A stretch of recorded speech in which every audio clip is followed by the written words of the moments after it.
Hello friends, मैं हूं कामना। आप सभी का स्वागत करती हूं अपने यूट्यूब चैनल कामना लोकगीत में। तो मैं आज आप लोगों को बहुत ही दर्द भरा बेटी विवाह गीत सुना रही हूँ। अच्छा लगेगा तो लाइक कमेंट कीजिएगा।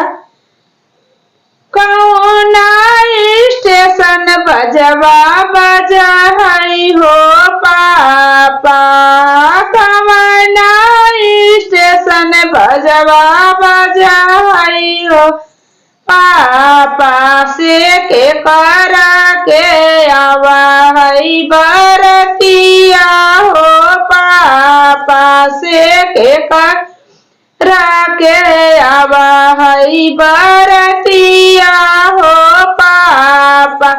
जनकपुर स्टेशन बजवा बजा हई हो बेटी, जनकपुर स्टेशन बजवा बजा हई हो बेटी, से तोहरे के आवा हई बरतिया हो बेटी, से तोहरे के आवा हई बरतिया हो बेटी।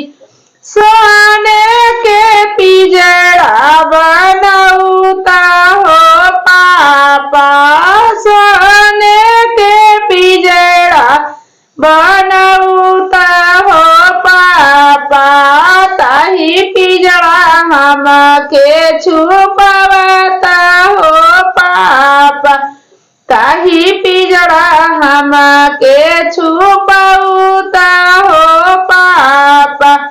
अवधपुर के लोग हरम ज्यादा हई हो बेटी, अवधपुर के लोग हरम ज्यादा हई हो बेटी, से पिजड़ा सहित ले जाई हई हो बेटी, से पिजड़ा सहित ली है जाई हई हो बेटी।